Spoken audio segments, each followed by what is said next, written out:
djlonghairorig here now. So what's up, everyone? Happy Thursday. Been a crazy last few weeks. Getting caught up. My God, just craziness. What's up, Cowboy Dan? How you doing, man? Oh, all right. Well, we were just talking backstage. Yesterday was my last round of chemotherapy before they switched me over to immunotherapy. For those people who've been keeping track, as of yesterday, I was downgraded to stage 2 cancer. Hey, so I've been fighting this for 4 years. June and July of last year, they said I was stage 3. So yesterday, stage 2. They're switching up my med regimen. Hopefully it'll be a little better for you, buddy. Hey, it's all right. From what I understand, I might be able to grab the receipt for the shovel that I bought and return it to Home Depot. Hey, now. It's incredible. You know, in 30 years, we'll like go to the ER like an axe in our head. They're really here to take 2 of these and call me in the morning. Just stage 4 used to be, that was it. And here you are 4 years later going in the better direction. It's amazing. Well, you're another walking miracle, Dan. I was on Hey, cheers on that, yo. Oh, cheers. I was on a experimental version of well, not version, but I was what they said is not experimental. Human trials of certain things, and I was taking the FOLFOX chemo along with Keytruda and also some pills, and according to my oncologist, he said, well, we haven't seen anybody who was as far along as you were. Yeah. So, and I said, we as in like the scientific community or cancer community, or just you and your clinic, and pretty much for him and his clinic. And he's in one of the top, he's in one of the top 5 clinics in the United States here at Kartai. Brother, I don't want to discount you at all, but I do want to thank you, obviously for sharing and stuff, bro. But I don't want to bum everyone out immediately. Let's wait until we talk about Duskmourn. Then Well, we've already covered the whole thing entirely. Okay. It's not discounted. We just covered everything in its entirety. Right. It's gonna going in the right direction. Turns out I'm going to live. Yeah. Turns out I'm going to live. So I mean, we don't. That is great news. Only person who doesn't want to hear that is my ex-wife. Well. Yeah. Interesting start, everyone. Hey, no, honestly, I am stoked for you, bro. I am glad things are hopefully reversing. You and me personally, we don't like to get our hopes up too much. So I know that you're kind of like, hey, whatever. You gonna pay my bill next month? What? Nah, man. Love you, brother. I'm glad things are moving forward for you. Manu, how you doing? I'm doing great. I have this is cards that I have to open. So we will not be doing all this today, but I am I'm like buying more than I can even open. I might open one because we are doing awesome. I gotta say that my partner Thalid, who works on Thursday nights, otherwise he would be here, is a whiz at making picks on cards.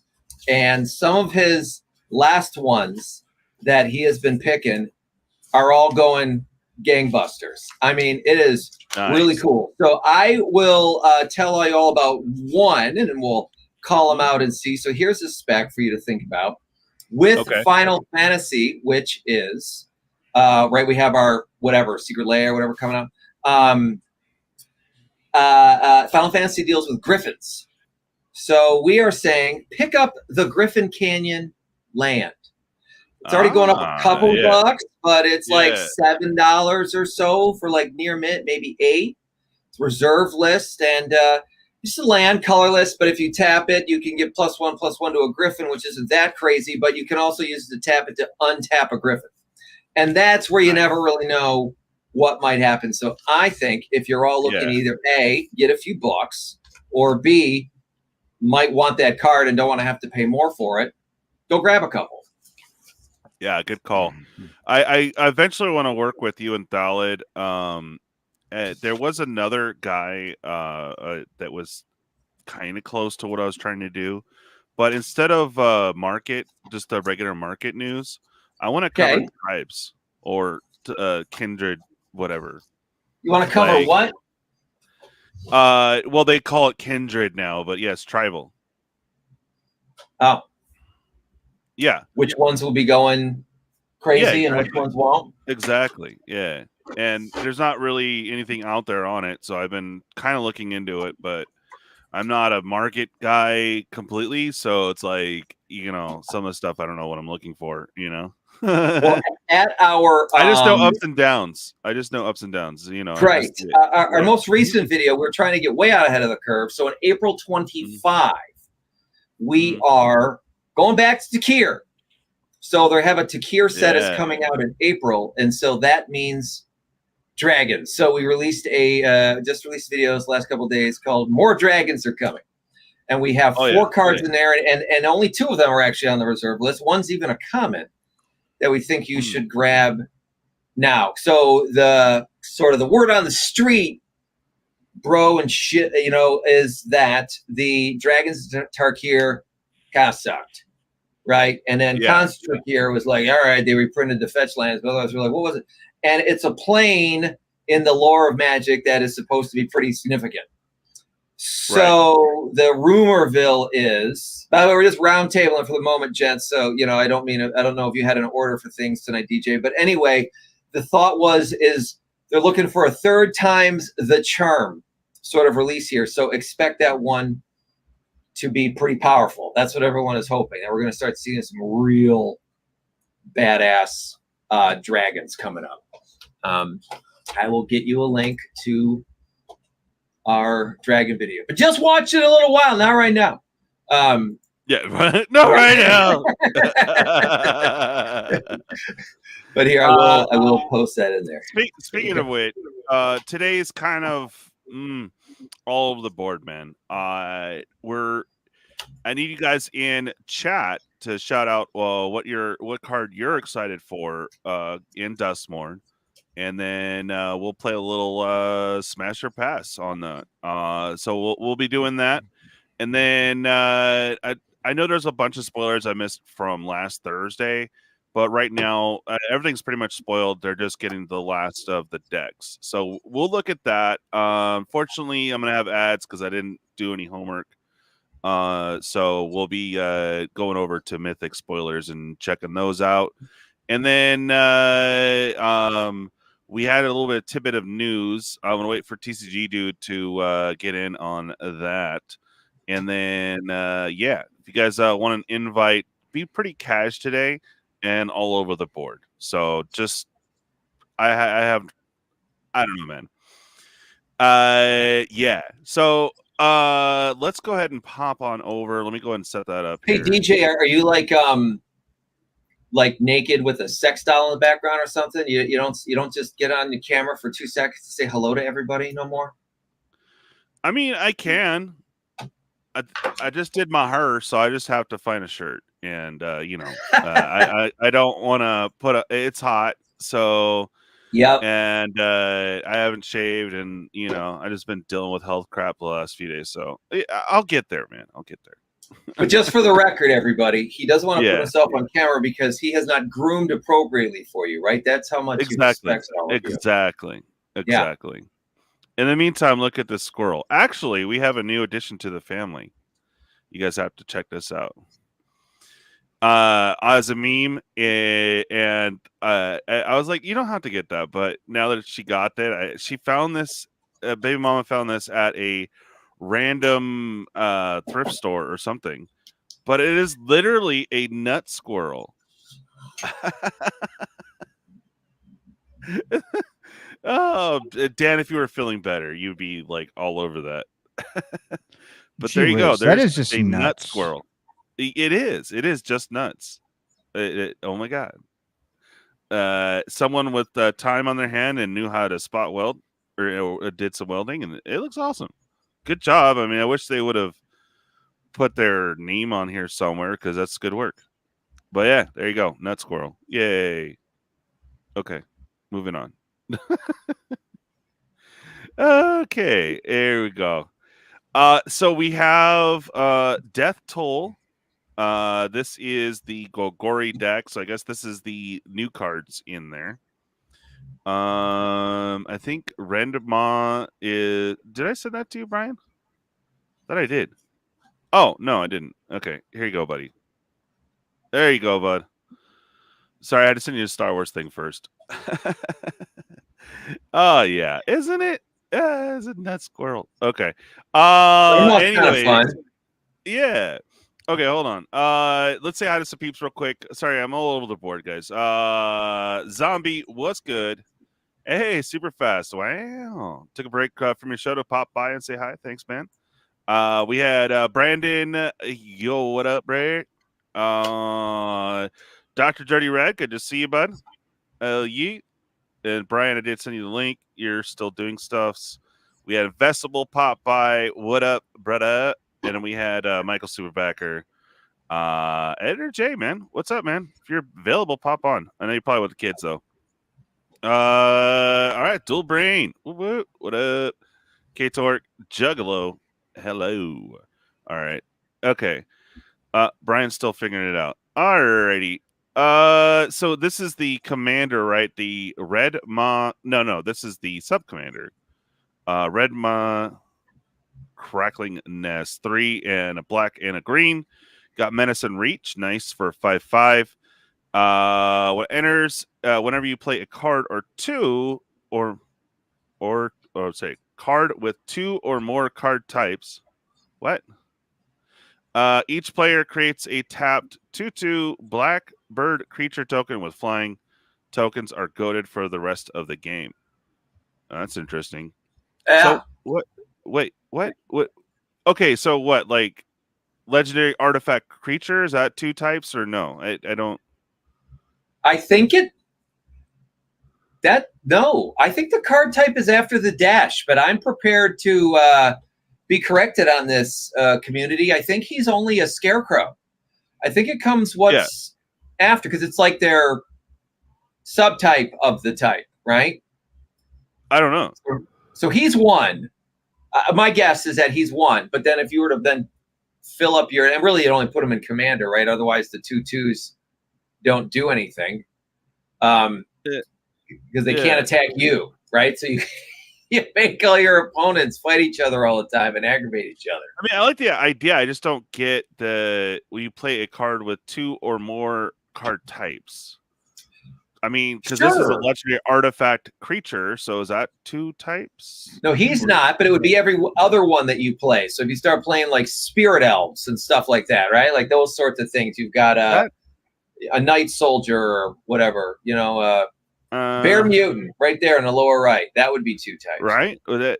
Is that right, chat? Hey, what's up, Editor J? There you go. What's up, Benson? How you doing? There's Brian. Okay. Yeah, you're taking a minute there to load. So what does that mean, Brian? What it means is everything before the dash is your card type. So instant sorceries, enchantments. So this enchantment creature would count, right? Enchantment creature counts as 2. Okay, what about artifact creature? Counts as 2. Oh, okay, got it. So it's not the type, it's the card type. Yeah, card types, it says. Yep. Yeah. You're right, Brian. So this kindred enchantment would be... Oh, I gotta look at that. Okay. All right. Thank you for the clarification, because I'm like, bruh, what? All right. Golgari doing its thing. 3-drop, black and a green. Destroy up to 1 target artifact, up to 1 target creature, and up to 1 target enchantment. All right. And if there are 4 or more card types, so doing the Delirium thing, create an XX green ooze creature token where X is the total mana value of permanents destroyed this way. Ooh. Yeah. Let's destroy your big Eldrazi stuff. Nice. Yeah.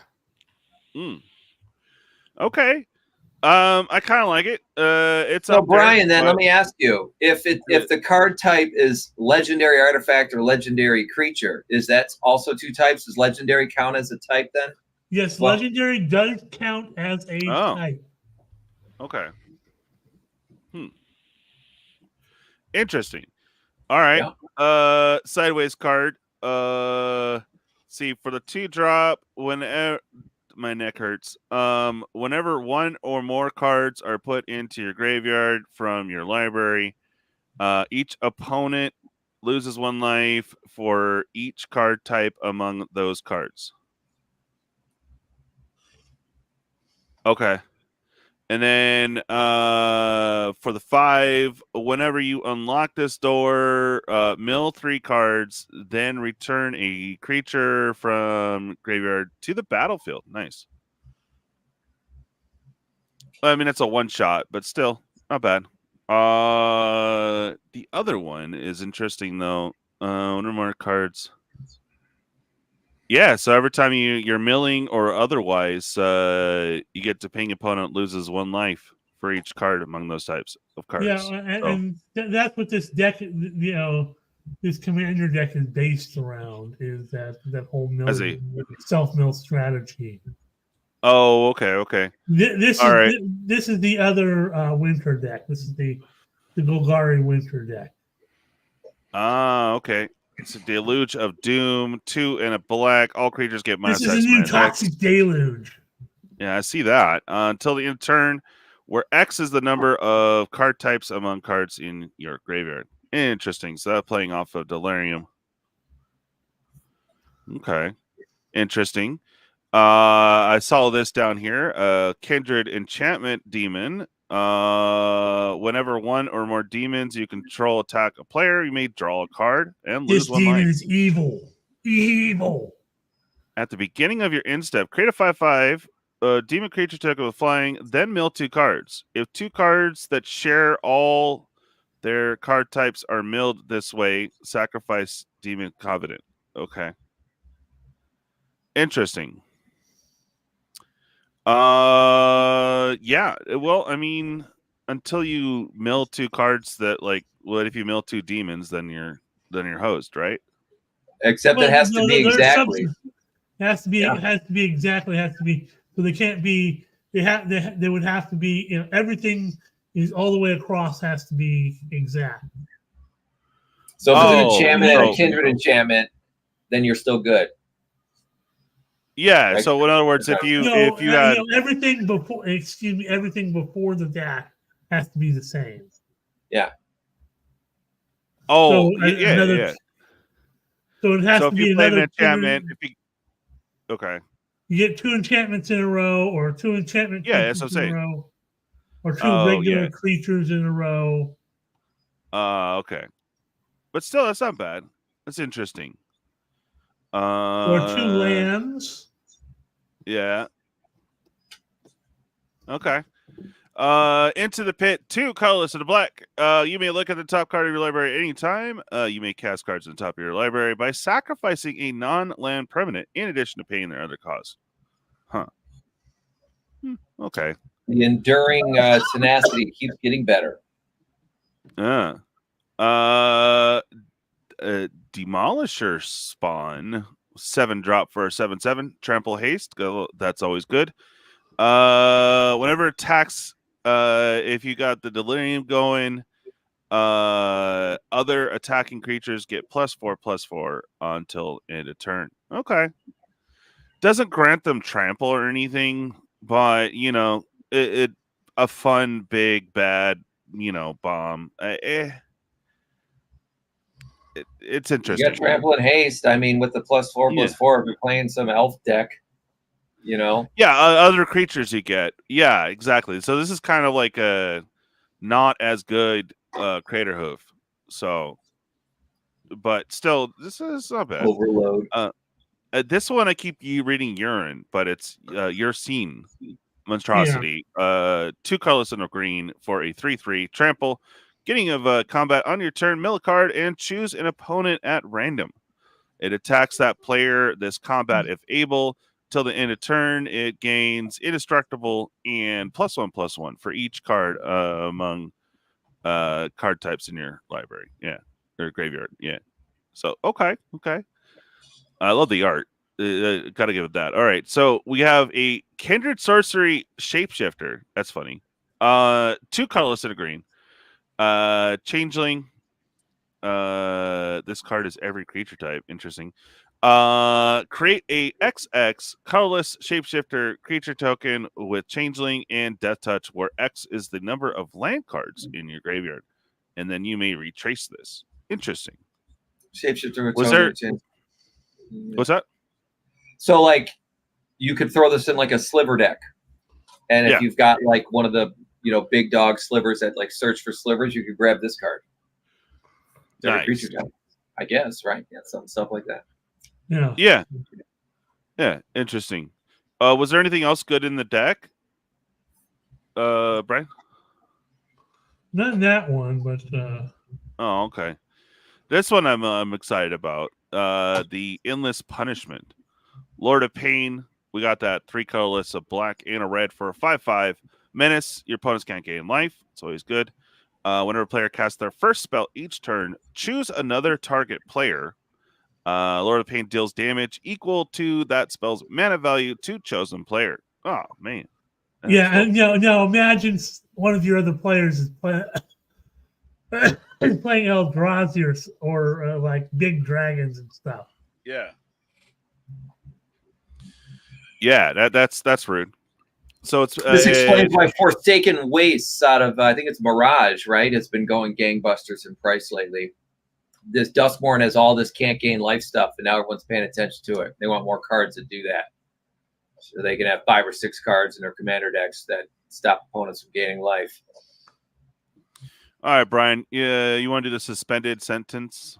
Suspended sentence is a black and 3 for an instant that reads: destroy target creature and opponent controls.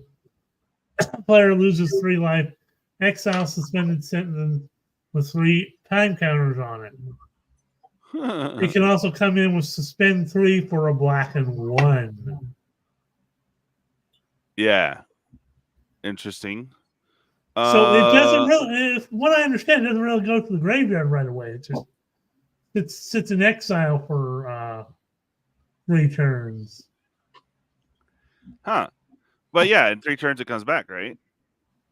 So it's a constant kill spell. No, it goes to your graveyard. It should go to your graveyard after the time counters run out. No, it says exile suspended sentence with 3 time counters on it. Yeah. So that should keep coming back again and again. Yeah, it's basically every 3 turns you get to kill something for the 4 that you spent 3 turns ago. It's interesting. Okay. So you could play it for the 4, or you could suspend it for the 3 for 2. So for 2, in 3 turns you get to kill something, and then the next 3 turns you get to kill something, and then the next 3 turns. That's interesting. So suspend real quick. I just learned this because we have this Amped Raptor in MH3, which allows you to exile cards and then play them for energy. It's a really cool uncommon, and now that Nadu is gone, it's been seeing some resurgence. So, Brian, I'll double check this with you, even though I've been asking everybody, because when I hear this, I was like, why? If you cast a card from exile that's suspended, the suspend cost is 0. So, in essence, if you had Amped Raptor, as an example, and he comes into play and you exile 2 cards, and then you can play any of those cards that are like 2, whatever, with the amount of energy. And if suspended sentence was one of the cards that you exiled, you get to play it for free. No time counters, no mana. Right. Oh wow. Right. And there's See the Truth, which is a card that if you play it's a blue. If you play it anywhere except besides your hand, you basically get to draw 3 cards. And there's what ancestral. It's not of course not recall. It's ancestral something else. It's a draw 3 cards with a suspend of 4. And so people are playing these this damn Raptor and then playing this ancestral and no suspend, no mana, and then every time they play, they're using impulses and stuff to like set up their deck. They drop the Raptor, and then they're basically in essence playing ancestral recalls for free instantly for no mana. And something like suspended sentence here is now in that case though, right? Like with this Amp Raptor, you have to actually drop the Raptor, and you have to have the Raptor and that sort of thing. Eventually, they're going to make a card that is going to allow you just to cast stuff in exile, and something like suspended sentence is going to be totally broken. Yeah, that makes sense. Yeah. All right, we got the persistent constrictor. I know Cowboy Dan has issues with that. 4 colorless and a black for a 5/3. Beginning of each opponent's upkeep, they lose 1 life, and you put a -1/-1 counter on up to 1 target creature they control. And has persist. Interesting. So it comes back, and yeah, that this would be fun, jank to throw in with Shelly for sure, or that type, because not only are you getting the -1/-1 counter, that's a kind of a bonus. Plus they lose a life every upkeep. I don't know. I like it. It's pretty rich. Well, it plays very well with Hootie Owl too. Oh yeah, Hootie Owl. Nice. Sadistic Shell Game, 4 colorless and a black. Starting with the next opponent in turn order, each player chooses a creature you don't control. Destroy the chosen creatures. Ooh. All right, that's definitely a political card. Very nice. We got one of the rooms in here, so both are a 4-drop. When you unlock this door, create 3 devils. Okay. All right. So that's just when it comes in, and then the other one, Torture Pit. If a source you control would deal non-combat damage to an opponent, it deals that much damage +2 instead. Ooh, yikes! Right. Oh, but to an opponent only. Okay. Yeah. To an opponent, yeah, that's cool. Star Athlete, 3-drop, menace. When it attacks, choose up to 1 target non-land permanent. Its controller may sacrifice it. If they don't, homie does 5 damage to them. Huh. And it has blitz. Okay. Little 3/2 action. Gleeful Arsonist, 2 colors and a red. Whenever an opponent casts a non-creature spell, Gleeful Arsonist deals damage equal to its power to that player. Hey, now. I like that. And that's Undying, so when it dies, comes back, put one more counter on it, and get more value out of it. But actually, I kind of like that. This Gleeful Arsonist would be actually pretty sweet in an Omnix decks, or if you have Omnix in your 99. Barb Flare Gremlin, 3 colors and a red for 3/2. First strike and haste. The player taps a land for mana. If Barb Flare Goblin is tapped, that player adds 1 mana of any type that land produced. Then that land deals 1 damage to that player. Oh, okay. So you hook it up, but they ping themselves. Interesting. Okay, I'm sorry. Can I see that again for a second? So is that thing like a built-in mana barbs? Yes, it's a built-in mana barb. Yeah. Yep. On a steak. Mana barb on a steak. Yikes. Yeah. Whenever a player, so it's you too. Yeah. But I guess you get to do your turn first, right? Your Gremlin is untapped. You get to then play a bunch of stuff and then go try to tap him or something else, and then leave him tapped, for everyone else. Yeah. Cool. So you hook it up, but they're gonna take the 1 ping. So mana barb is like what if you don't use the mana, right? Or am I thinking? No, the mana barb's an enchantment. Just as anytime you tap a land, it does 1 damage. Yeah. Okay. Yep. Real old school card. Nice. Seance board, 2 colorless. It's got Morbid. Beginning of each instep, creature died this turn. Put a soul counter on it. You tap it, X mana of any 1 color, where X is the number of soul counters on it. Spend this mana only to cast instant, sorcery, demon, or spirit spells. Interesting. Okay. All right, and then we That's have going to be some playing Commander for sure. Yeah. Oh, People for sure. use that. Oh, come on. Oh, it's right? definitely going to the Every demon player. deck. Come on. Oh, and spirits. Yup. Demons and spirits for sure. That should be an auto The include. instants and sorceries, right? Just that by themselves. Yeah. I mean, there's plenty of that Oh, stuff, right? Oh yeah. Like time Oh, man. stretch, anyone? You know, let's get that card cast quicker. Right. All right. So now let's reach out to the community here in chat. What was your card that you're like, bruh? We're gonna play Smash or Pass. Tell us the card. We'll try to pull it up. And we'll kind of go over it together here on the panel. So, Brian, was there anything out of the spoilers from now since last Thursday? Was there any new card that popped out that you're like, bruh, this is it? Oh, there were several that caught my eye. One recently is Marina Vandrell. When did that pop out? Yesterday, today. So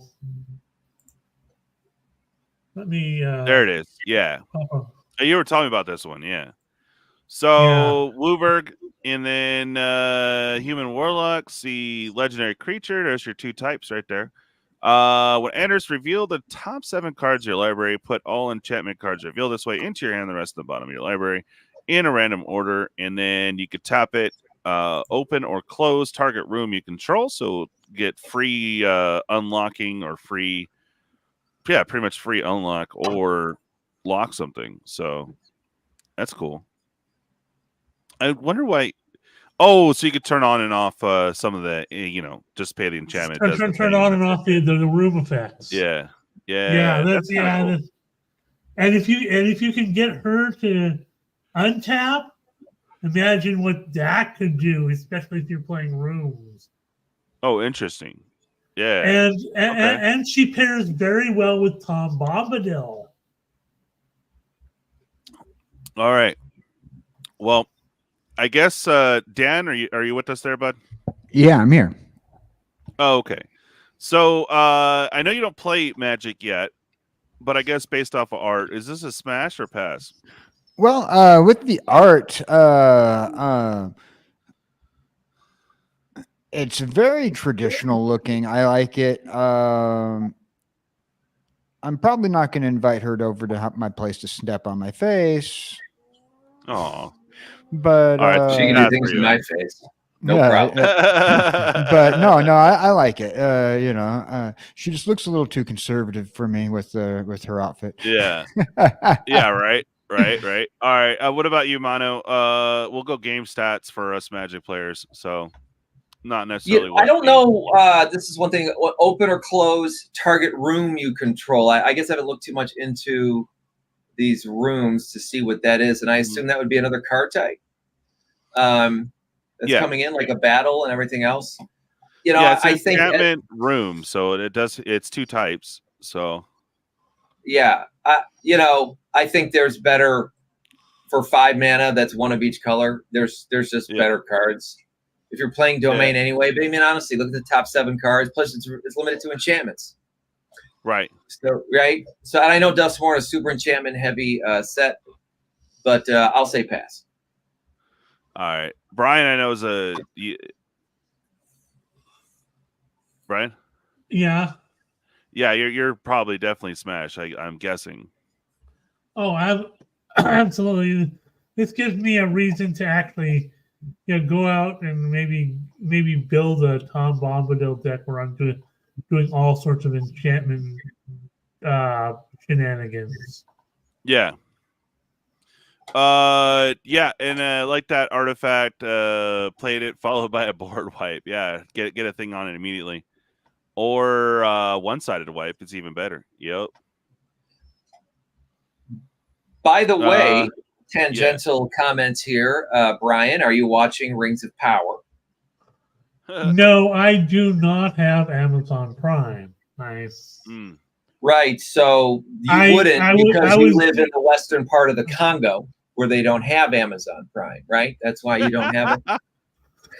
No, I live in an apartment complex and I pay for all my stuff myself. Fair We enough. we don't get free cable here. Because in the new Rings of Power prequels, Tom Bombadil makes an appearance. They finally made him a character. Yeah. Yes, I heard that they were going to do that. I heard they're trying to do the second season better than they did the first. I heard the first season was real disappointment. I only got through halfway through the first episode. Halfway through the first episode of the first. I mean, have you watched like The Hobbit and Lord of the Rings movies? Yeah, I have everything. Oh. Give it another shot. They're pretty good, and season 2 is definitely better. I think it's worth doing it. But Tom Bombadil is a character that like basically has, even in the movies, right? Like he just never shows up, and he was always a very interesting character in the entire lore of Lord of the Rings. Tom Bombadil is kind of like this presence that really has a much larger impact on the history of it than the stories we gave credit for. So anyway, it was kind of cool to see him show up. I think Jack Black plays him too. I was looking at him like, is that him? He's got an Irish accent. I don't want to give you too many spoilers, but it does a good job. It's cool. Oh, okay. Yeah, no, the first season was horrendous, so I don't know what they can do to improve on that. So you said you've been watching it or what? Oh yeah, season 2 is great. I'd say with season 1, like I am a Lord of the Rings fan, so I did get through it more or less when it came out, but it wasn't something that I wanted to like run out and call my friends and go, "Did you watch it?" You know what I mean? I was kind of watching the next thing. Yeah, nah, the first one was rough. Well, I'm glad they improved it a little bit, so I guess I'll eventually check it out. All right, any cards from people in chat? Let me know what card really stood out for you, and we'll go ahead and do it. So, Mono, was there any card in the set that really struck your interest? Like just of newly released spoilers or any of them? We'll just go any. Okay. So I do think the Enduring line, there's one in every color. It's really interesting. But my Enduring Tenacity is far and away my most favorite card, but I've been talking about it every time we're on here. So, you know, I don't have to talk about it again.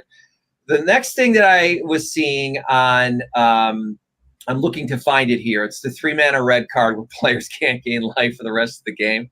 It was one of the earlier spoilers. So on Reddit, it's red. It's a colorless and two colorless and 1 red. I'm going to find it here. I'm going through. I'll know it when I see it. And he's a Boros. Is what he is, right? So when damage is dealt to him, he gets to do that same amount to any target on the board, which in and of itself, Boros was already a cool card, right? Oh, they reprinted Pyroclasm. That's cool. Oh, yeah. Yeah, just as I'm scrolling through here, that's kind of a neat one.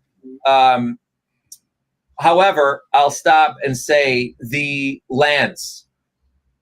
These, not the 13 life lands, the rare lands. Yeah. Those are cool. Yeah, those are going to see. I think those are going to see a lot. But I think those will be $10 cards. Yeah, for sure.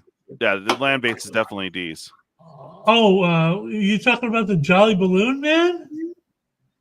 No, not him. Although that is this set, man, is off the hook. I'm going to find it. There's this. It's a big set. Like there's a lot of cards in here, especially when you consider all the variants, right? Enduring Curiosity and Blue, like I said, these Enduring lines, I would tell everyone, look at these Endurings. They're really interesting. The black card that's, 5 or 6 black pips, where everyone just gets rid of all their cards but 6. Like, all right, that'll get the Commander game done quick. You mean the Annabelle doll? Screaming Nemesis is the red card. Screaming Nemesis. Screaming Nemesis. 2 colorless and a red, haste, 3/3 creature, right? So it's like Boros, except only, whenever Screaming Nemesis is dealt damage, it deals that much damage to any other target. If a player is dealt damage this way, they can't gain life for the rest of the game.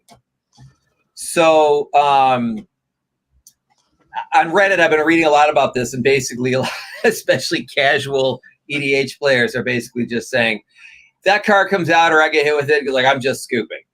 Like I play life game decks or whatever it is. I think it's going to be taking a new temporary top slot for most salty card in the game. I think people are going to get really upset about it. I don't know if you can find it, the Screaming Nemesis, to put up there for a second.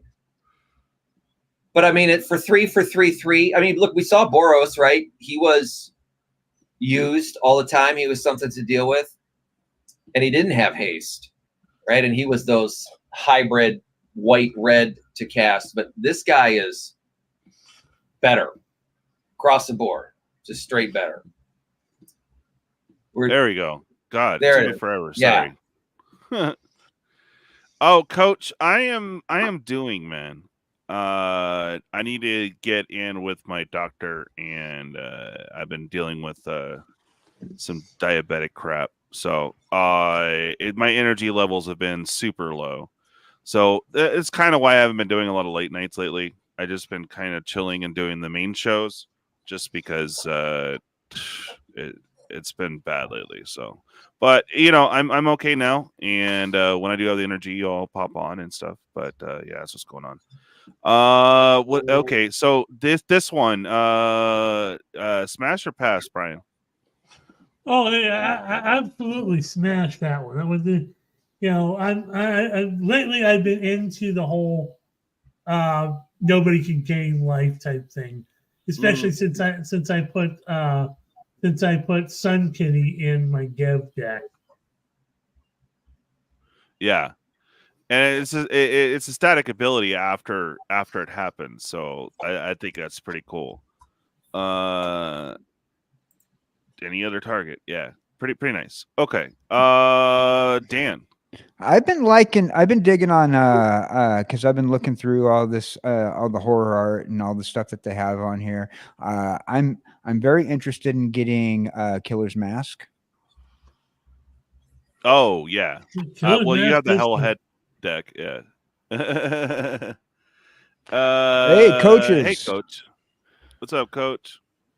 Okay. Let's go over here, and it is what? The what mask? Death Mask? Killer's Mask? Killer's Mask. Oh. I think I blew by that. It's black and 1, and it gives what, +2/+2 to your creature and menace. But the thing is, you got to sack a creature to move it around. Yeah. It's equipment? Yeah, it's an equipment. Oh, yeah, here it is. All right, you already got it. Yeah, when it enters, you manifest and then attach the mask to that 2/2. So, and it has menace equipped for 2. It's all right. I understand why. It just looks cool. Well, yeah, it also goes with the theme of my my ideal headset that I want to do. Nice. All right. Well, for me, it's kind of unless I'm doing that strategy, I don't know, man. It looks cool, but I'm a pass. What about you, Mono? It's a bit more of a casual card. I mean, yeah. it gives you an extra card, Yeah, so, but I mean, otherwise, its equipment ability, right, has menace. So it's like, yeah, all right. I wish it would have done a little more something better with it. Yeah. Yeah. How about you, Brian? I'm not looking to really play this unless I'm putting this, in some sort of menace type theme deck. Yeah. Like I don't know. Thank you, Coach. Much appreciated, guys. Much appreciated. Again, chat, was there any card that really stood out for you guys? Go ahead and mention here in the chat. And I'll go ahead and we'll do smash or pass. So we got some official news. I'm not sure what's going on with TCGDude, but we looked up a couple things. One of them was we have official word, official. This is old news, but it's official now. They have officially killed the Magic the Gathering show on Netflix. It's done. They're not doing it. You know, I was going to make a joke and say something like, "Oh, it's official. TCGDude lost his virginity" or something like that. But yeah, he's not here. I mean, you got to make fun of the people that can't defend themselves, right? And so, right, yeah. But they absolutely killed it. Is there any why? Was there anything given us? Yeah, Dr. Dirty, right? Yeah, why? Why? Not really. Just official word. They had some production issues, and I'm sure there was a lot of behind the scenes stuff. I don't know, to be perfectly honest, but we saw some things. We mentioned it a couple years back here on the show, and the animation looked all right. But they just couldn't move forward with it. So that's the whole thing was already written. Yeah. They had all these books. You just start with the first one, and you go. Yeah, right. No, right? No. They're not going to do that. If they can't change it to their whim, they're not going to do it.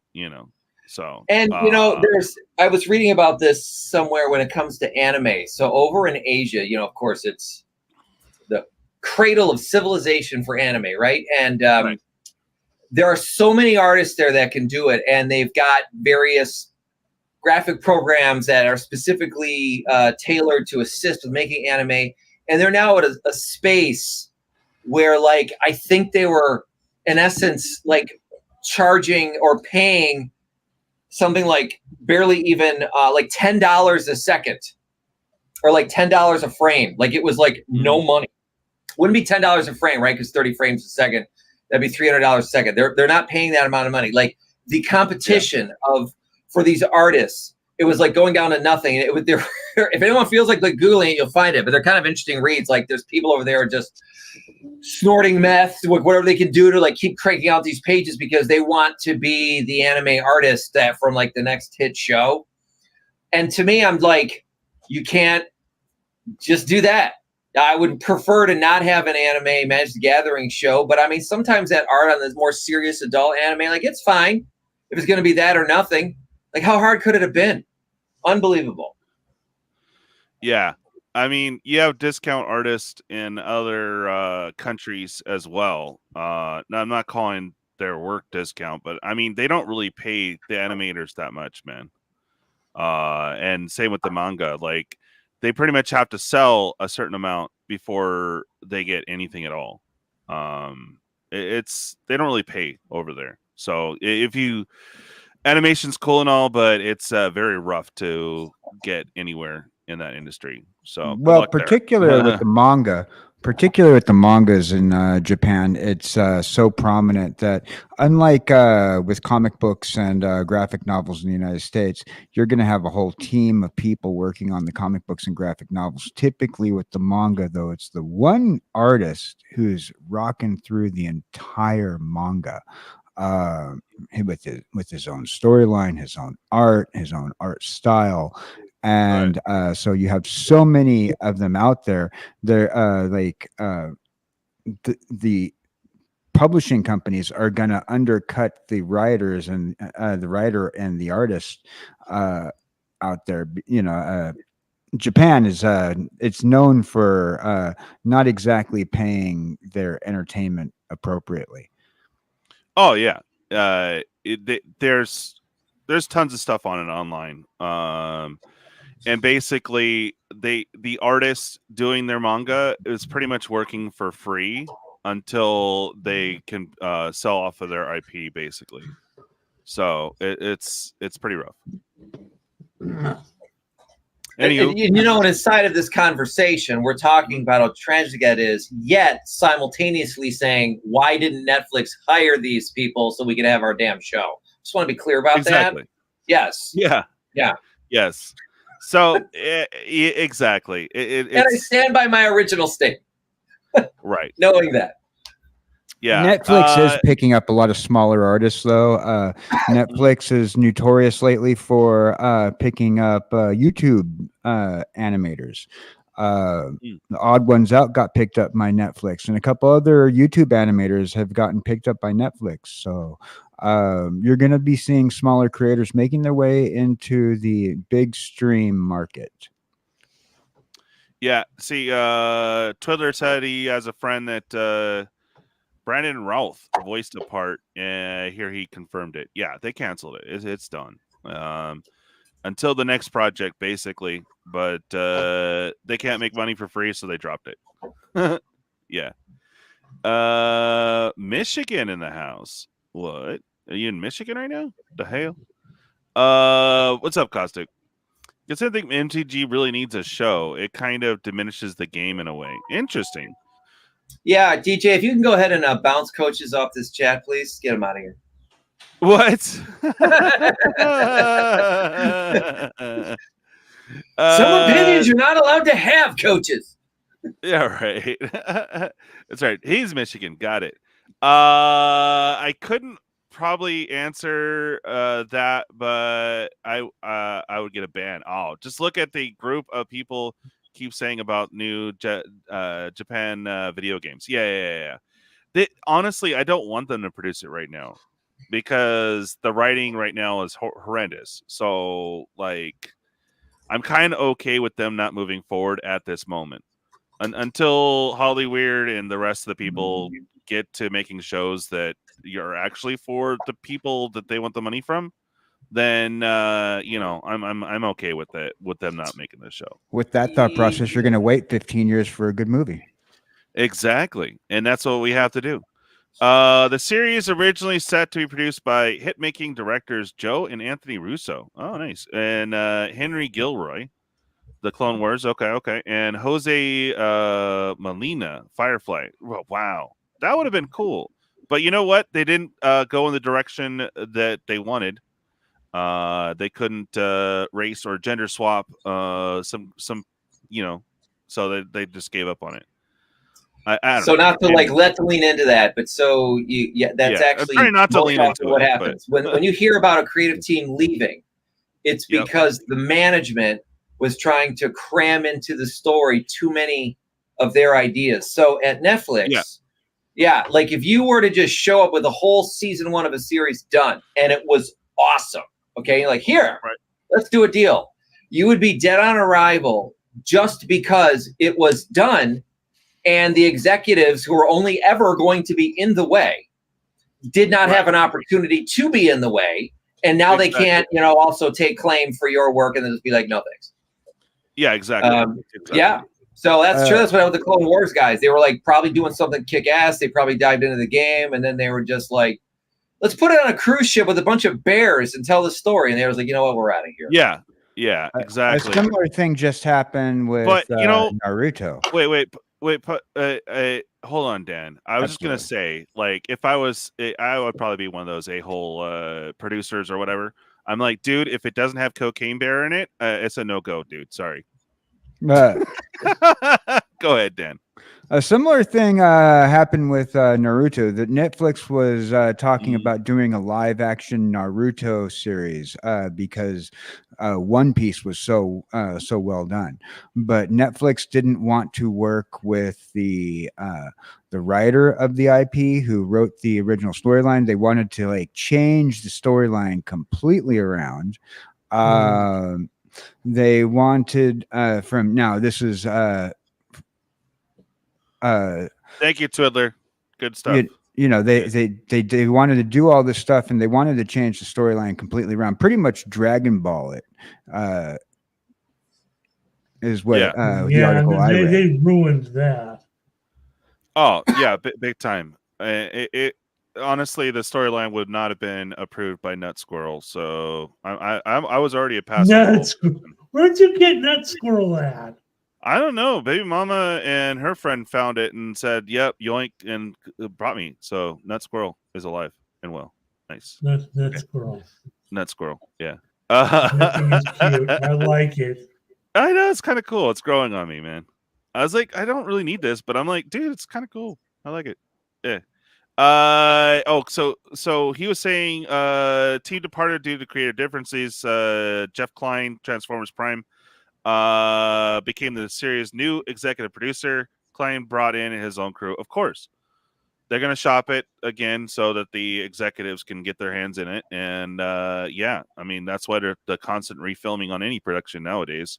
Just like, dude, if you appreciate the lore, stuck to it, you don't have to do too much writing except it into script form. It's easy. I don't get it, man. Like, they did good with Fallout. They try to stay as true as possible for it, and it did well. But that was fine. Yeah. Yeah. The Fallout was Yeah. good. Yeah, but people complain because there wasn't enough representation and other things, and I was like, well, they kind of cover the bases on all that. They got zombies. They had ghouls. The ghouls were represented. Fallout worked. Oh yeah, the ghouls were represented. That's right. Yeah, right. Yeah. Fallout worked because with everything else, Fallout, like if you watch the lore of the games, right, and all the like novelettes that have been written on Fallout, Fallout worked because each one of those storylines looked at a different one of the Fallout shelters. So this was 33. They didn't cover 33 in the games. Yeah. So that's one of the reasons why Fallout did work is they said, okay, well, there's 102 Fallout shelters and in these communities, and let's cover this one that we haven't covered yet. Now, if they would have touched on a different one of the shelters that they've covered in the games, then maybe people would have complained. There would have been complaints no matter what, but honestly, like I said, I'm fine with them not doing it because right now it would have been pure and utter crap. So, I know that I'm also probably a minority opinion because I've heard a lot of hate about it, but I thought that like Halo was pretty cool. So did I. Halo, the first season, yeah. The second season, they tried to do better, but it still wasn't. The thing was, is they ignored the lore and. There's not much lore to Halo, though. I played the games. Yeah. There's very little actual lore to Halo. So really, that's I disagree. I believe that Halo worked really well. There was just a bunch of haters, and really with the lore, I mean, if you want to talk lore, Halo itself, like when you play the games, for the most part, it's mostly battle sequences. You don't have much in the line of lore. And it's like an hour and a half at least, like per level. Then again, maybe I just can't run around a map in the right way, but every time I try to play, it's like a whole evening to get one damn course done. It's a long game, but that's fine. I mean, you're there to play, right? There's no rush. But when I watched it, I had only played Halo once, like many years ago. I only played like a few levels, and I'd more or less forgotten about it. And in that opening scene, right? Like I didn't know what to expect, and I just felt like they just punched me right in the face. I was like, "This is intense." Yeah. So I thought it was pretty cool. Absolutely. But yeah, there were some good scenes in the show, but honestly, like, dude, why is your helmet off? And like, come on, he's a soldier, and a lot of the storyline takes place in his off time. He's going to take off his helmet. He's not the Mandalorian. Come on. You're a soldier. You're not going to be always in your team. I'm just saying, and they did touch base. I actually did watch it, and they did touch base on being the hero, the symbol. Okay, cool. But I don't know, man. I just had my issues with it. Second was better. I will give it that. But anyway, yeah. Coach says he thinks something akin to a B-class movie would be more fitting for MTG. Yeah, that would be fun. Yeah. So anyone play Arena? They were down. How long were they down for? Several hours yesterday. Several hours yesterday. Yeah, I heard it was at 5. And then they were down for the count for like 2 hours, so everyone was freaking out. It was right at prime time too, because people start getting off work at 5. That's our time, so that's like 8. After you deal with the kids and dinner, you just want to get some games in. and then it was locked out for like 2-3 hours. So good times. Yeah, I don't know what was going on there. They never revealed exactly what happened. System maintenance. At prime time, emergency maintenance, maybe. Yeah. I don't know. I don't really play that often on Arena, so I didn't notice. But TCGDude let me know that they were down for 2 hours. Where are their servers? You're probably located? still working, Caustic. I don't know. You know, does anybody know that? Prime time for I mean, prime time can be anywhere depending on where your servers are located. If I'm maintaining, I was saying prime time. That's not an official report or anything, but I mean, it was down at 5, so it's like whoa, crazy. 5 California time is 8 is 8 or 9 right. New York, and 9 o'clock New York, so or 8 o'clock New York. So I'm just saying prime time for one spot is a lot different than prime time in somewhere else, time zones wise. Fair. All right. Anybody else want to talk? Hey, what's up, SolarGod? How you doing? Anybody else want to talk about any of the cards from Duskmourn? I want to see a solar video first. I don't know what you're thinking. Oh yeah. We can do some intros. All right, Dan, you on it or you? I'm on it. All right, bust it. Solar. Yeah. And oh, can't find it. It's been a long time since I looked around here. I know. SolarGod. Well, yeah. And Brian. Have here. No fear, students. Because I am here. I'm indeed here. That's right. After everything that I've endured this past couple weeks. Dude, tell me about it. Being in the hospital, going through the colonoscopy. I love colonoscopies. Oh, they're amazing. You need to get one every week by someone who is not a doctor. That's right. Call!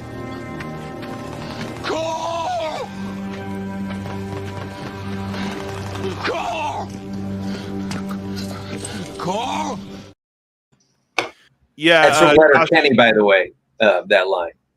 For anyone who has ever watched that show, Letterkenny. Super funny. Oh, yes. Yes, I know what you're talking about. Yeah, the Commander cards, the whole set's pretty much spoiled. I think tomorrow they put up the we should get the last, because right now they're only showed 2 decks, so we still have the Simic and the other one to go. No, they showed the Simic already. Oh, okay. So they showed the last of the decks today.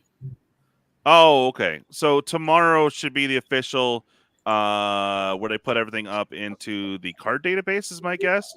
And then then we'll see the early birds come in probably as soon as Friday or Saturday.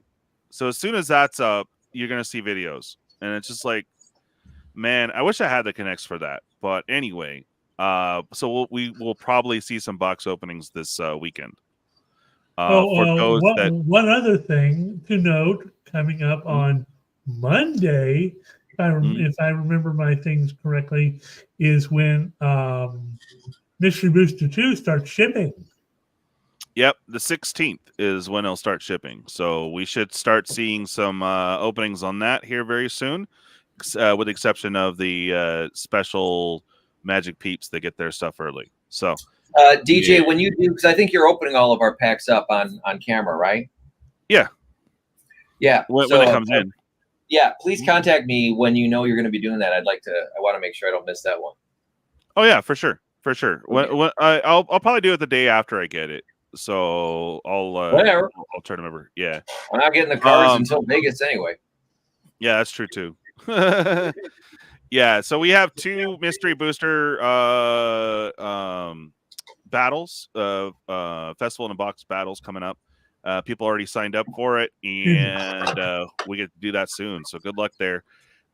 Speaking of Duskmourn, is the interest just low, or is it that people just don't really care for the play boosters? I'm just wondering, because usually I fill at least one battle, and I might have to refund you, Brian, because no one's jumping in.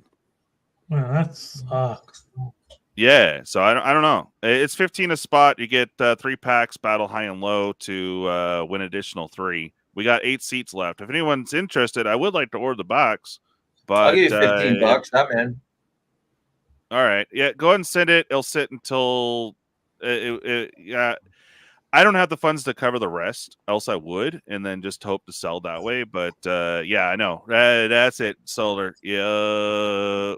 Do you want me to send now, or do you want me to wait until you know you're like getting enough people? Go ahead and send it. That's fine. I'll mark you down.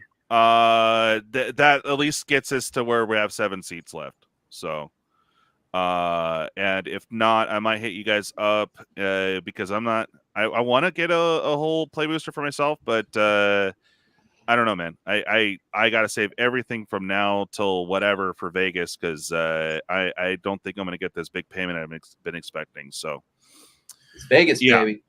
Oh, I know. I'm gonna be going there very very low on funds. I mean, I got all the important stuff knocked out thanks to everyone that jumped in on the loaded squirrel.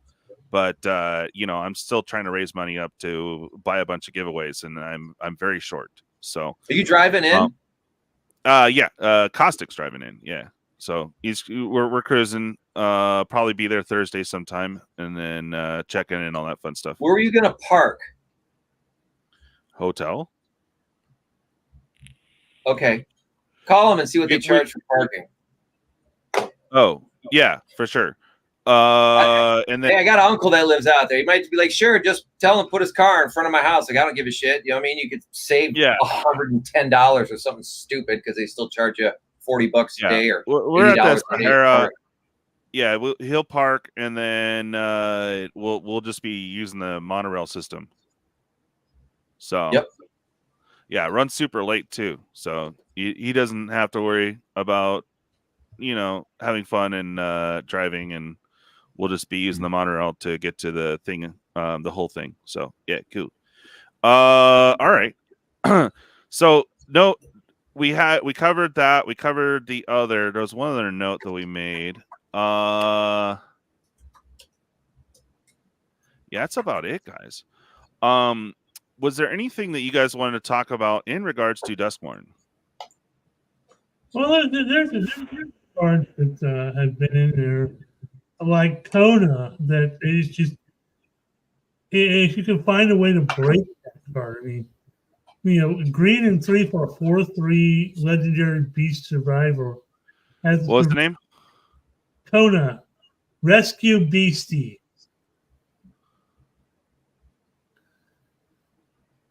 Basically, there you go. If you have the whole survival thing going on with it being tapped on your second main phase, a permanent card from your hand onto the battlefield. Oh, that's like gnarly. It's like that. It's like, yeah, that's gonna. I need that. Although I'm looking at this card, it looks almost AIE. Almost. Brian did good work. Don't get me wrong. I'm seeing multiple limbs, but I guess that's part of the beast, eh? Yeah. Yeah. Not a bad card. Definitely smash for me.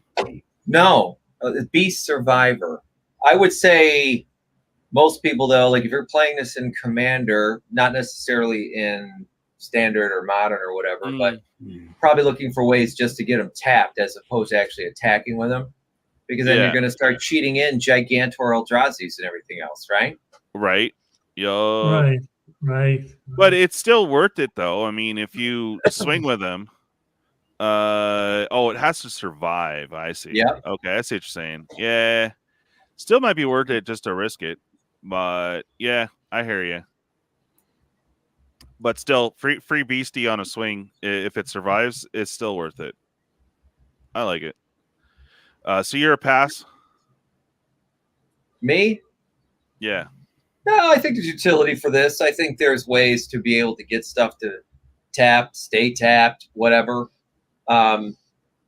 No, I think this is a cool card, especially with green. I mean, they got all the Gigantors in there anyway. Although a lot of their gigantic creatures aren't even.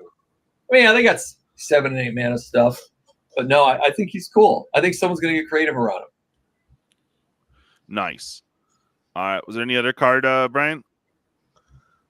I had heard about the card that they were talking about. What was that 2-drop red card that was pretty universal? I like that one a lot. Was a colorless and a red. You can make a treasure, or you can change the direction of a spell and then something else. Does he have flash? No, it's not a creature. It's a instant. An instant? Yeah, it was kind of like a couple days ago. Is it from Duskmourn? Yeah, it's from Duskmourn. I'm looking for it. Oh, Leyline of Residence, definite smash, dude, all the way. Oh yeah. Put it up. They're gonna break. People are gonna break that card. Oh yeah. Well, there's already a turn 2 win. I forget the card. It's a red drop from All V1, and there's another card that gives it +2 or plus whatever, right? And then you basically can win in standard in 2 turns. So you play the 1 red card, you have the Leyline out, the 1 red card, do a boost on it, and then there was another card from the set that makes you sack it, and then you do all the damage. Vengeful Possession, no, I'm looking for it right now. Let's see. Looking for either card. Bedtime Beastie. Untimely Malfunction is the one you're thinking of. Yes, thank you. So it wasn't a Leyline card? What's that? I thought the one colorless, 1 red instant was a Leyline something. That's not. No. Well, Untimely Malfunction is the card he's thinking of. It's a colorless and a red. Why is it not coming up? For an instant that reads, choose one. Either you can destroy target artifact. There it is. Change the target of target spell or ability with a single target, or 1 or 2 target creatures can't block the turn. Yeah.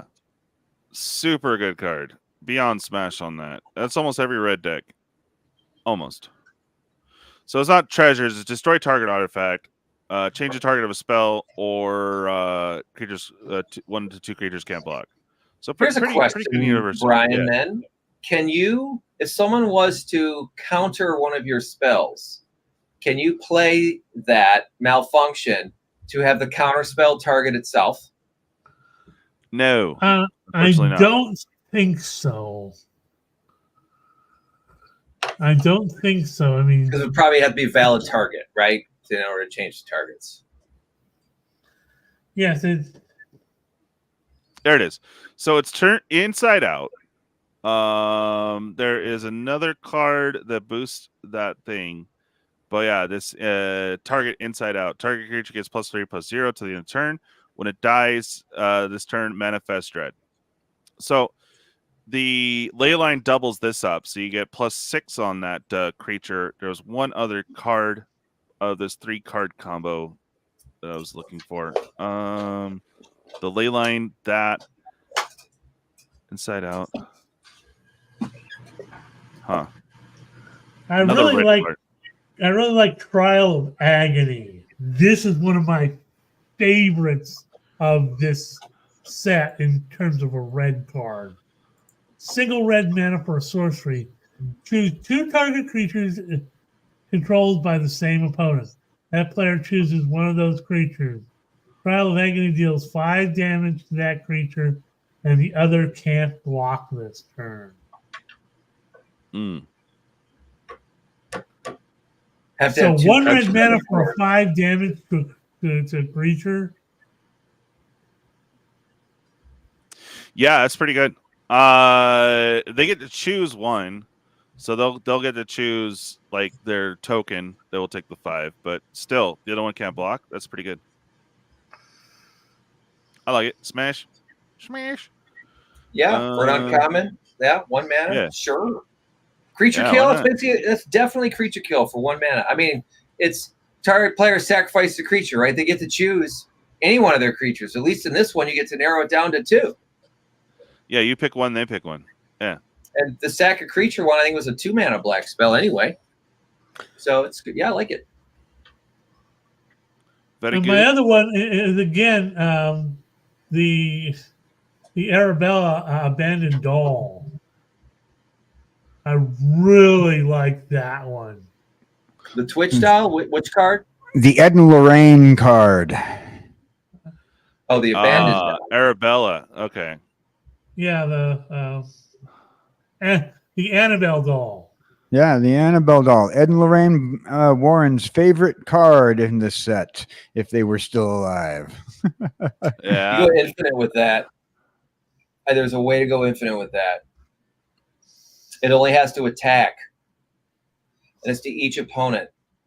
Right? There's going to be ways to like bring 2/2 zombie creatures into tokens into play or something like that. You know, people are going to be able to find a way to go infinite with it. Soldier tokens, something. Yeah. Yeah. Yeah. So as long as it's 2 or less, it's X of those creatures. Man, this would Screwstorm would be dumb.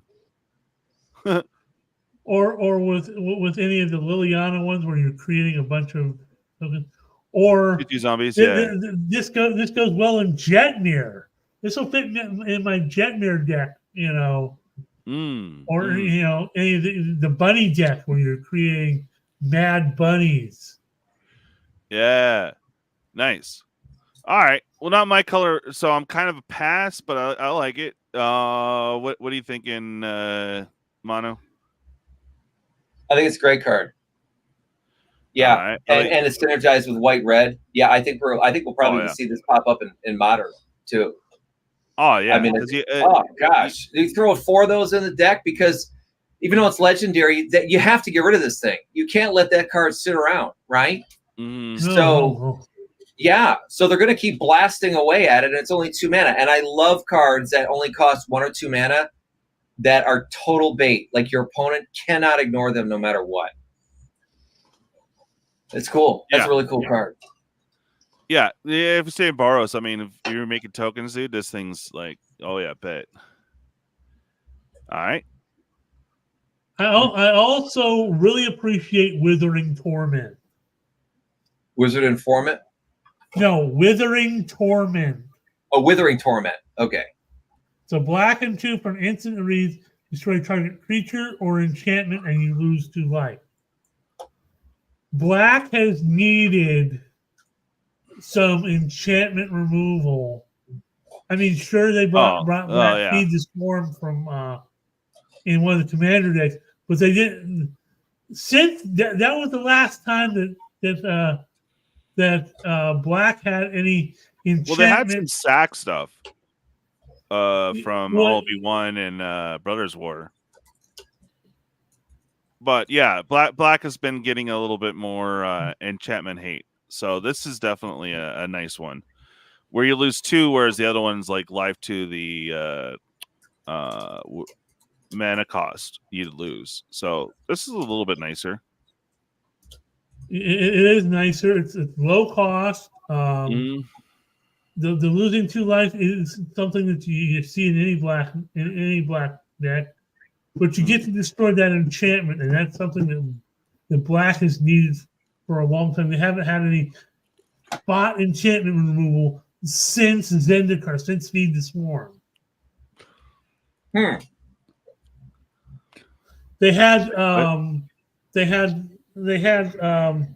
the stuff from Kamigawa, but that was if they had an enchantment, and that was that was a sack. They had to sacrifice the enchantment. Okay. Now you could. It says target creature or enchantment, so you could do it to yourself if you're playing some synergies from. Whoa, from Wilds of Eldraine.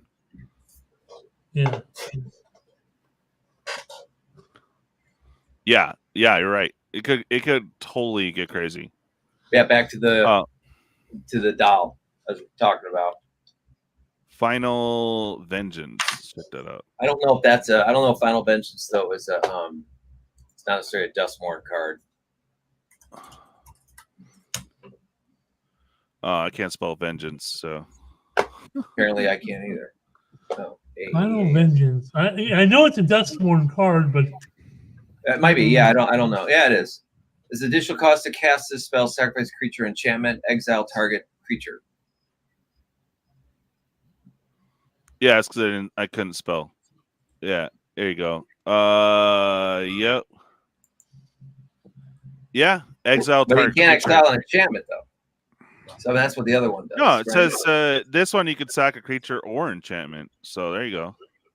Well, but the other card was designed to destroy your opponent's stuff, right? And you could do an enchantment or creature. This one also gets a creature. I just want to comment on the art here. It's almost as if Slenderman had gotten the Venom symbiote suit. Oh yeah. Yeah, I see that. Nice. Hell yeah.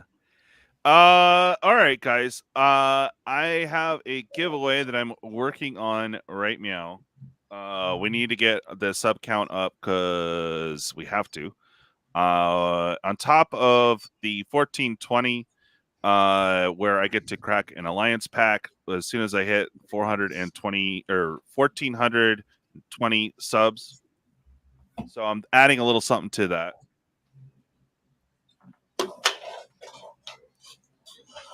I get to crack a pack, and I'm giving away this deck. This is it's still sealed, but this is the Xena Valley's Voice deck.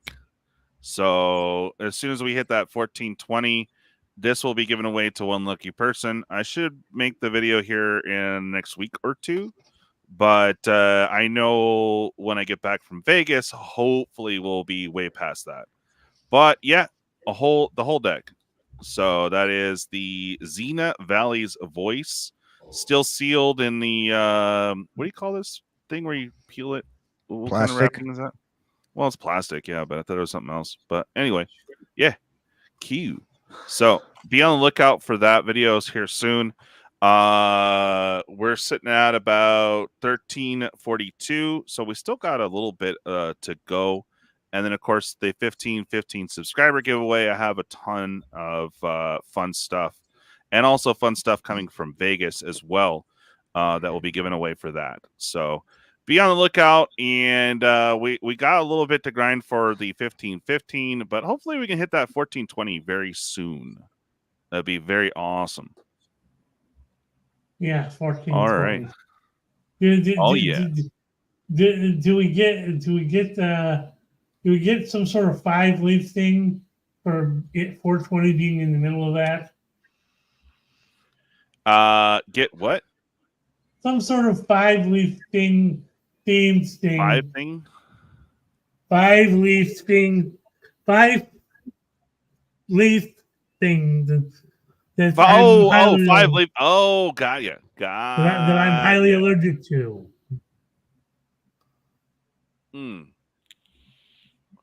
To find Final Vengeance, type in Finven. Oh, okay. Cool. Thank you, Caustic. And then let's see. Also, yeah, was there anything you guys wanted to talk about, Magic related? So there's some news. I'll probably make a longer video on this coming up, but there's news that came out that Commander looks like it's going to fork itself in a small degree. You guys heard about this? So basically, they're going to come up with 2 restricted lists. They're going to have a competitive restricted ban list. Everything's restricted, right? So we're going to have a ban list for competitive, and then a different ban list for casual Commander. So I always thought, we're playing casual Commander was like, shut up, geek, and I'm going to play my Thassa's Oracle.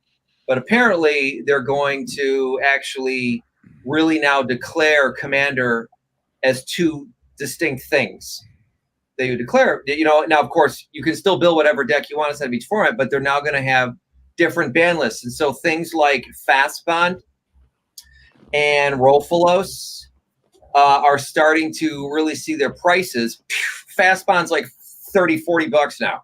I'm like, Yeah. oh, because it's a reserve list revised card, but it's been banned forever, like in everything, right? And so Yeah, people have been buying it left and right. So there's got to be some unbanning of it somewhere. they think that some of these cards will get unbanned for CEDH, and you can start, using them again. And so it was there's like a commander. What's that? Like Big E, original Imracul. Yeah, maybe. I'm like Grizzlebane. Yeah, right. Yeah. But there is a site out there that, well, in the commander site, of course, the EDH, basically whatever governing body had given reasons why cards were banned to begin with, and I like one of them was, it was pretty cool on some of them where that, what's the card that basically says, every card except for the first card that your opponent draws every turn, you don't draw it, right? Like you actually limit your opponent's to only one card draw a turn. It was a blue card. Like they banned the hell out of that. I think that'll probably stay banned. But they basically said it just robs the players of agency, to actually be able to play the game at all. And so that was a lot of their thought process allowed some of these things where that you could actually do certain combos, and we all just sort of sat there and waited till everyone else was done. But yeah, so I think that's kind of neat. I don't know. What does everyone else think? I mean, you'd like the idea of sort of forking the format? Yeah, I mean, because it is almost two different games. If you think about it. I come across that. My Monday play group is that some of the guys have real high competitive decks, and other guys, it's casual. Some guys just like to play 60 card modern. I mean, this last Monday we had a ton of people playing. I mean, we had 2 big tables of people playing. Nice. And mind you, this is a tiny little cider tap house, and most of the people that were in there were playing Magic. Nice. It would make for an interesting game, and it would make for a good way to add another way to play the game. Yeah. Hey, what's up? Dave! Hoo-ha! Hi, Dave. Hi, Dave. Hi, Dave. That's right. Oh, yeah. I would actually expect to see, so Attitude just came in, we're talking about how the Commander format looks to be forking itself to have a casual and then competitive 2 separate ban lists.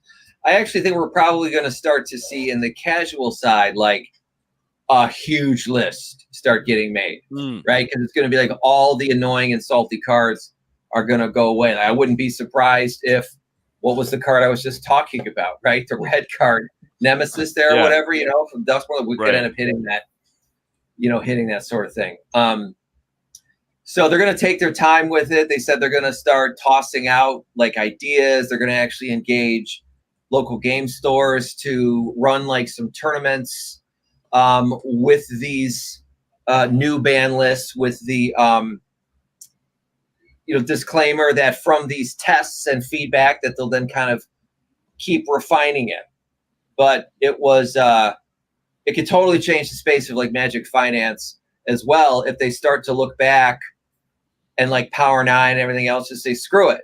Everything, this stuff's unbanned and competitive. That's the point of competitive. It's no holds barred sort of thing. I don't know if they'll unban Time Walk, but I think that there are lots of these other cards from way back when that they were yanking out of there that they'll probably go, this is what it is. This is for the heavyweights. Let's let it roll. Yeah, and what I would really love to see, because I play a lot of Arena, and the thing that has made me really salty about Arena, and what I would like to see them change, is for them to remove the alchemy cards from the historic. The thing that's made me saltiest about anything lately is that they actually printed alchemy cards in the mystery boosters.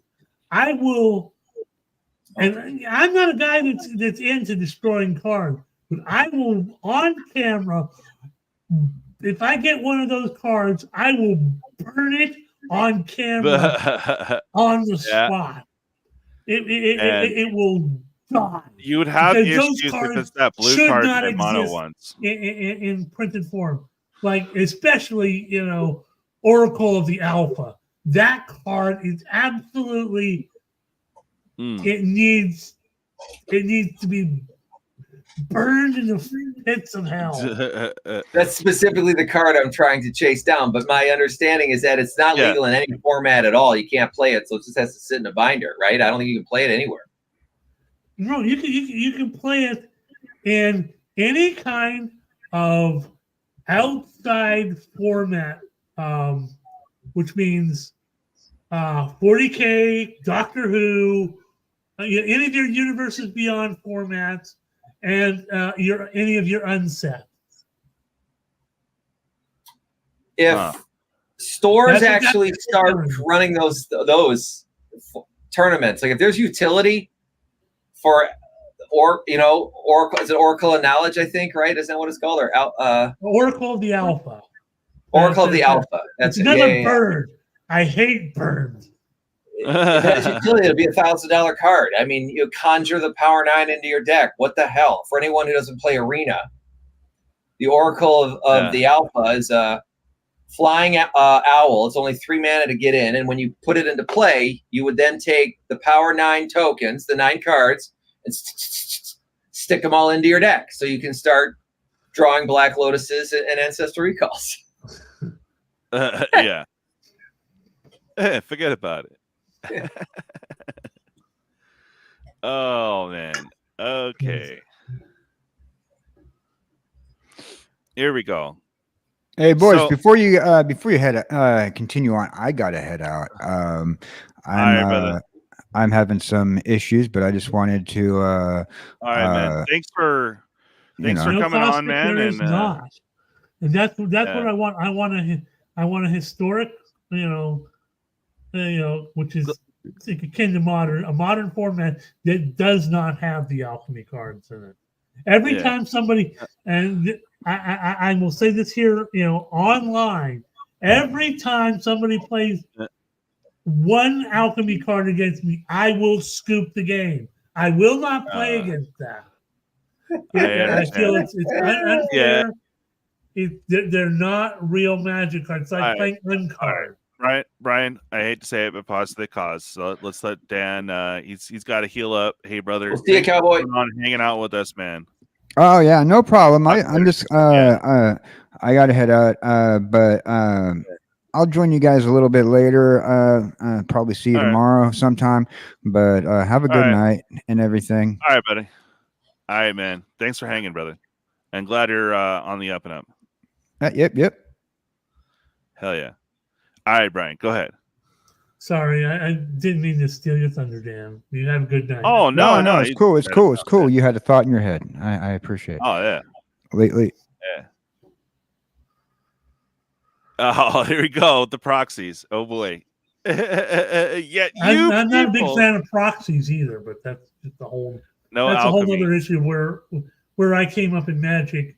If you did not have the physical card, you could not play a proxy. Yeah. If you did not have proof you owned the physical card, you could not play a proxy. Proxies in my day were considered basically taking money out of Magic the Gathering's pocketbook. That's a question I had too. Is the definitive list out for the mystery 2 box? Yes, I have videos up if you want to see them. Oh, well, yeah, of course. All right. So here's the combo. So you get Leyland out first, right? You play turn 1 Cacophony Scamp, right? Turn 2, You have your 2 red, Monstrous Rage, and what was the other card? Was Turn Inside Out from Duskmourn. Let's try to do one more here. Turn 2, you can win. It's crazy. All right. Turn. So yeah, you're saying you can win turn 2. So this is what you're Well, explaining. it's not here. mine. It's not You're mine. just explaining how it works, though, right? Yeah. I'm getting there. Just 1 second.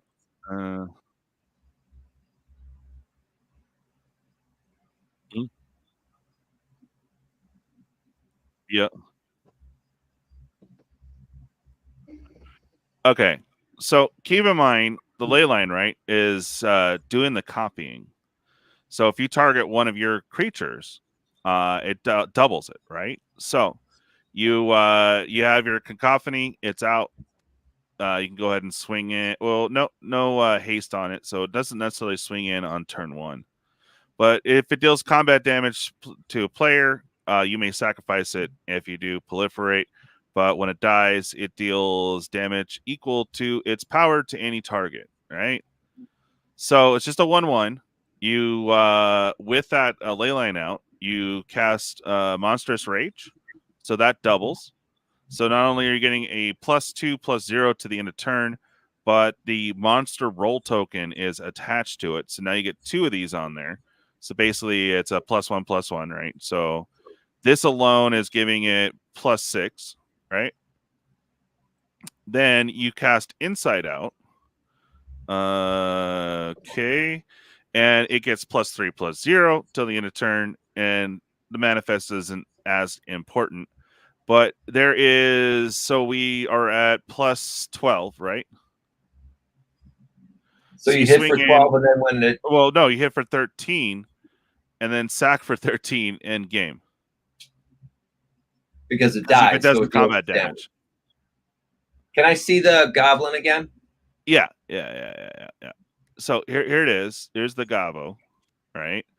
When it deals combat damage. So if it gets in on that initial 13, you can sack it. And then if it dies, it deals that much damage equal to its power to any target. So you got this is a rare card? 13. No, this isn't a common here. It's a common. It looked like the symbol was a bit gold, but I thought it was a common. Yeah, it's an uncommon from all of V1. You got monstrous here from Woe that also gives it that token. So with this alone, it's +6, right? With the token and the +1. And then you got this guy here, which gives it +3/+0. So, and these are all instant. Then boom. Yeah, it does the damage, sack it, game. Dumb. You know? Crazy, Cacophony right? Goblin, is that what it was? Yeah, Cacophony. Here you go. Yep. And then the ley line was just grows in because in your opening hand, right? Yeah, opening hand. Yeah, of resonance. So I mean, that's 4 cards you'd have to have, but it's a 4 of, right? Yeah, I mean, if you have 4, yeah, exactly. So yeah, this one you get to play for free at beginning of the game. So if you get this out and you have the Cacophony, Monstrous, and Inside Out, boom, you're obviously good to go there. And 2 lands is all you need. So that's the ultimate hand, but hey, these are cheap. So eventually, if you do finally get one of them to go in, you can do the combo, and then instant speed after they declare blockers, right? So yeah. If you went green too, you could probably then have additional cards for more bites at the apple, like things that would be the equivalent of Monstrous Rage or Turn Inside Out, right? Like other things that could do it, so that you could almost end up with 16 of these sorts of cards in your deck, and now hoping for 2 in your opening hand. But at the end of the day, you got to get the Cacophony Goblin. But if you're You need 2 land. Those 4 cards, you could do 1 mulligan every time. Uh-huh. Well, I mean, you could if you're gunning for these, I mean, you could mulligan down to 5 and still pull it off. Right, you just have to draw one of these cards on your second turn. Well, no. Yeah, you need one. Yeah, mulligan to try to get the ley line. Yeah. That's crazy. cool. Yeah. Have you seen that people are doing this? Like, is this working? No, I just saw a thing on Goldfish on it. I was like, what, dude? No way. This is crazy.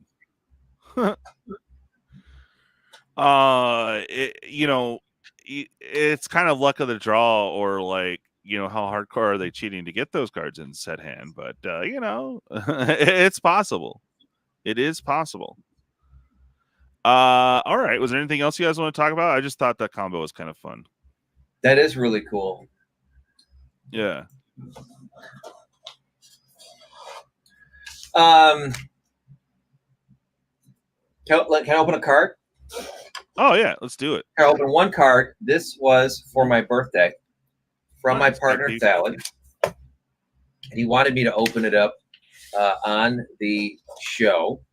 Nice. And it is. He got me a Arabian Nights merchant ship.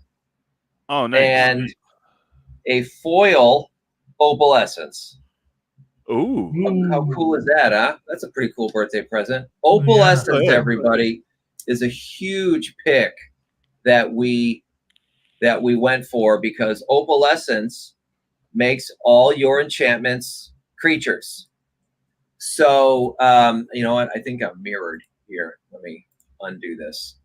Opalescence makes all of your it's an older card. There we go. All of your enchantments are creatures. Come on, focus it up. What you doing?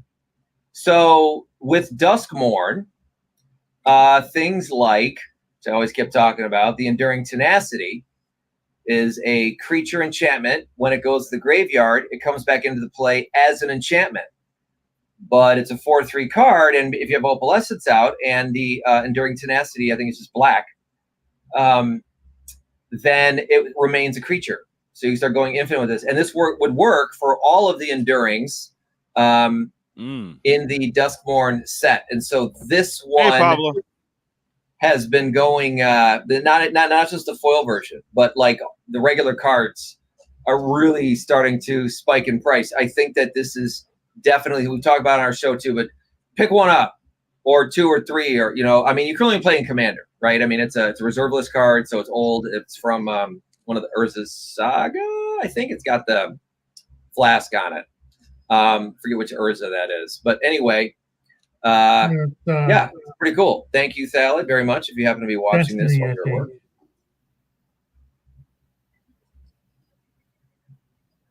So that's good. Nice. I'm good. Yeah, that card Opalescence also works very well. You know, with all the enchantments.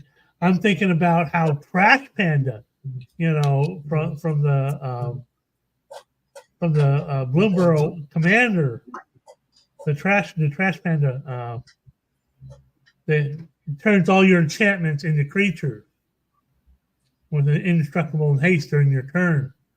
I mean, just think about what that does for what not only your rooms, your what card?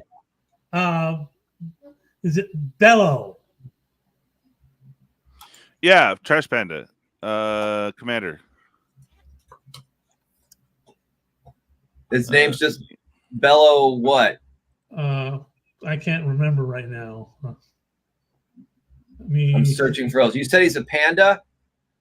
He's a raccoon. No. Raccoon. A raccoon. So was he just in Bloomborough? Borough? Yeah, here we go.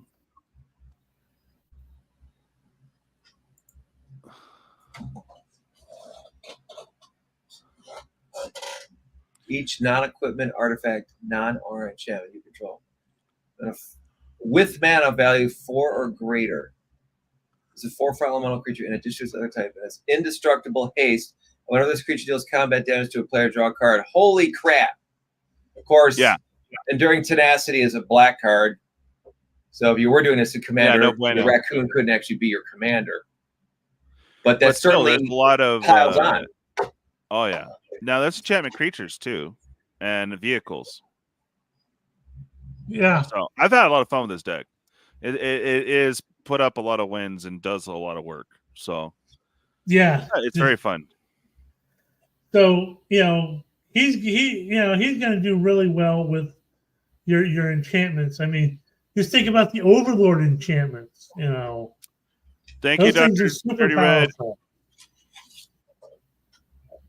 Yeah. Yeah. Super good.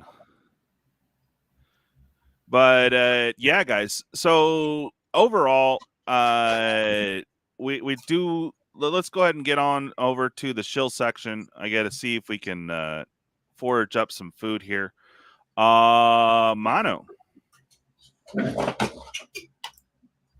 Yes. Hi, everyone. I'm one half of Mad Magic TV. My other partner being Thalid. We are primarily a finance show, but we also talk a lot about the news. We got some shenanigans. I would say we're starting to bleep our curse words, but if you've got the 5-year-old in the background, you may want to keep that in mind when you're watching our videos. So we're constantly doing picks on where the market is going and what we think cards are going to be going up and down. Please tune in. It's at Mad Magic Show.